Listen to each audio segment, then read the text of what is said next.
Pada pembahasan kali ini kita akan membicarakan masalah khutbah, tabligh, dan dakwah. Nah, saya isi berdiri untuk materi khutbah, tabligh, dan dakwah ini. Silakan Ananda buka halaman 52 ya. 52 materi tentang khutbah, tabligh, dan dakwah. Baik. Hari ini hadir semuanya. Ya, hari ini menjadikan kita semangat. Untuk pertemuan ini kita sudah menjanjikan untuk diskusi. Alhamdulillah Anda sekalian sudah menyiapkan segala sesuatunya untuk kita diskusikan bersama. Nah, untuk bahan diskusi kita adalah kita akan bagi menjadi 4 kelompok besar, ya, 4 kelompok besar. Untuk kelompok yang sebelah sini nanti membahas masalah pengertian khutbah, tabligh, dan dakwah. Kemudian untuk yang kelompok berikutnya masuk pada ketentuan khutbah. Kemudian kelompok yang satu lagi kita akan membicarakan masalah tabligh. Nah, kemudian yang kelompok satu lagi yang membahas adalah dakwah. Baik, anak-anak sekalian, kita masuk ya. Silakan dibaca, nanti kita akan adakan diskusi, kita akan adakan pertanyaan. Ya, Bapak kasih waktu sekitar 5 menit. Baik. Kalau sudah, kita masuk pada pengertian. Silakan kelompok 1. Pengertian khutbah. Apa itu pengertian khutbah?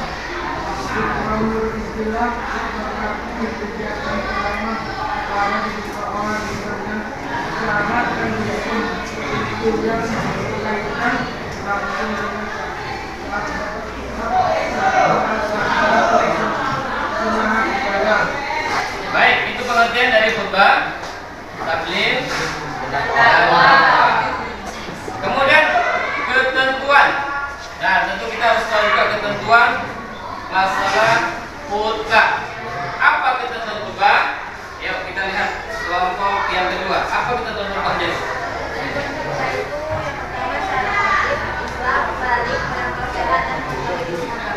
Kedua, syarat khutbah dan pelaksanaan sesudah masuk waktu wajib dengan cara khutbah. Tiga, khutbah diucapkan dengan suara jelas dan jelas. Empat, tertib khutbah membaca hamdalah, membaca syahadat tiga hari, membaca sholawat bersari satwa, membaca ayat Al-Quran pada khutbah, berdoa pada khutbah. Itu sebagai ketentuan khutbah. Ingat, ketentuan khutbah itu tadi yang pertama syarat menjadi khatib harus apa? Sah. Yang kedua? Baligh. Apa itu baligh?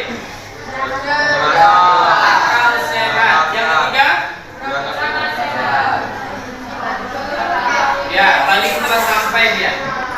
Akal sehat artinya normal, tidak kurang.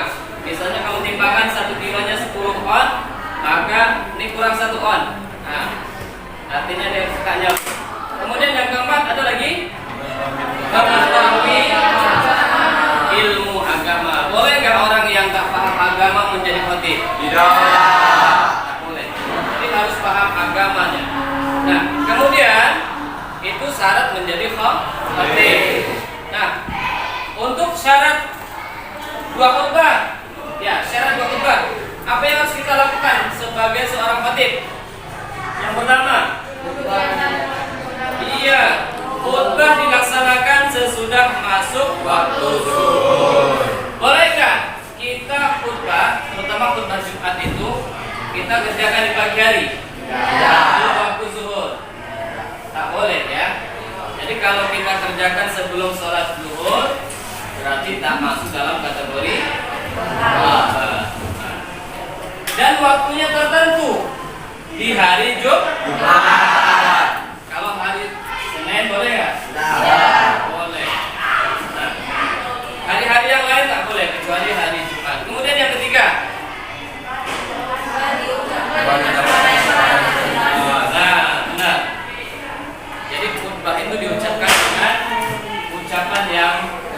Jadi besok kalau kalian ya jadi seorang khatib harus kuat, jangan lembek.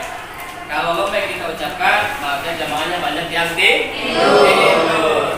Makanya sering di masjid itu kalau orang yang susah tidur bawa ke masjid, insya Allah tidur. Kemudian yang keempat, ya harus tertib. Ya, jadi harus tertib. Tertib itu urutannya pas dari 1, 2, 3 itu harus tertib. Nah, kemudian anak-anak sekalian, apalagi masalah syarat tadi 22 rukun. Nah, apa itu rukun? Rukun itu kan ada rukun, ada syarat. Apa itu rukun? Perkara yang wajib harus ada. Rukun khutbah itu ada berapa? Sebutkan.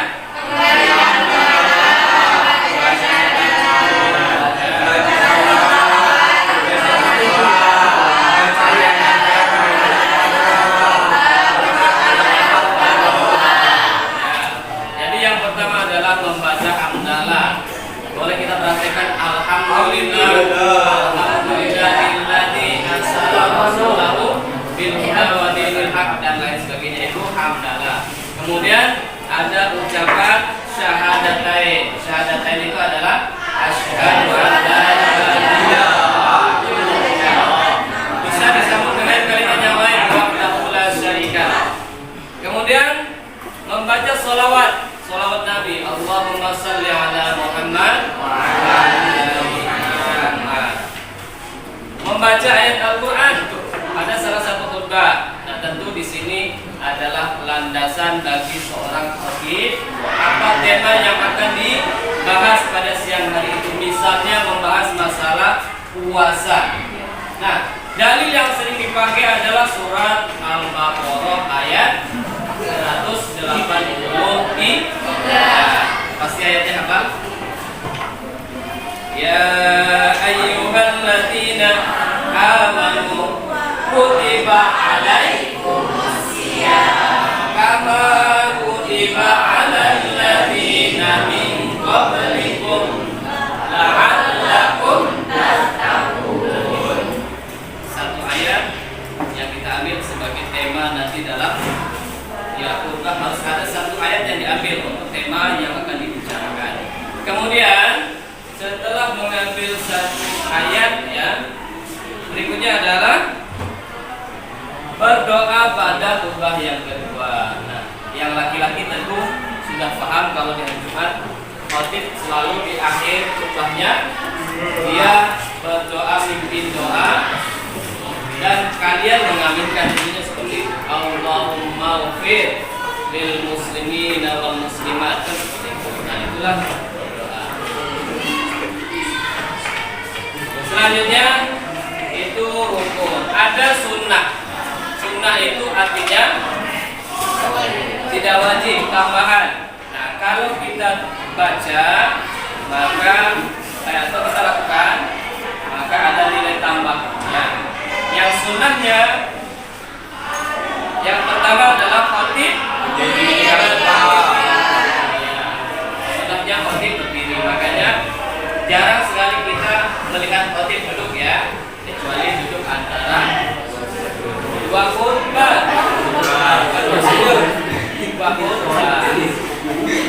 Nah, yang kedua mengawali khutbah dengan salam. Assalamualaikum warahmatullahi wabarakatuh. Kemudian yang ketiga, khutbah hendaknya jelas, sudah dipahami, jangan sampai nanti khatib menyampaikan khutbahnya itu sampai 1 jam lebih. Ya, kalaulah sampai seperti itu, saya pikir nanti jamaah berangsur-angsur keluar dari masjid dan tinggallah khatib dengan imam saja. Nah, ini yang kacau. Jadi khatib tak boleh, ya, menyampaikan khutbahnya, ya. Nah, kemudian sunnah yang berikutnya adalah khatib menghadap ke, ya, jamaah. Artinya khatib tidak boleh menghalangi menutupi, membelakangi jamaah. Jadi namanya wasiat itu harus disampaikan bertatap muka. Kemudian menertibkan dari rukun khutbah yang di atas tadi. Nah, yang berhendak membaca surat Al-Ikhlas ketika duduk di antara dua khutbah. Ini sunnah.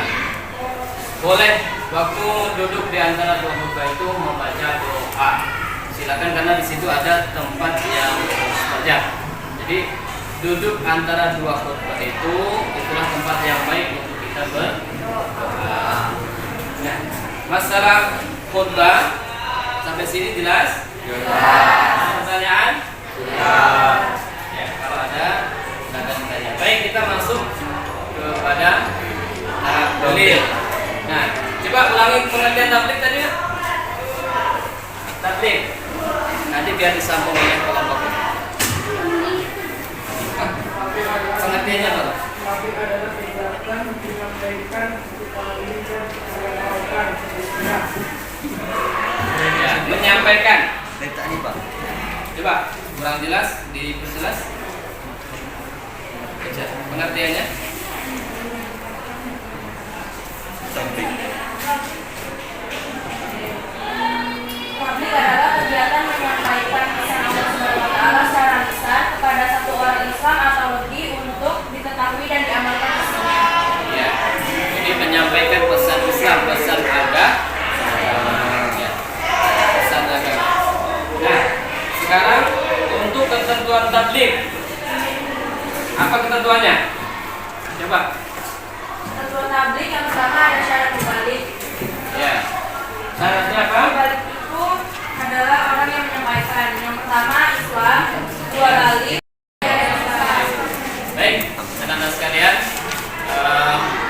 waktu kita telah selesai kayaknya. Nanti insya Allah pada pertemuan berikutnya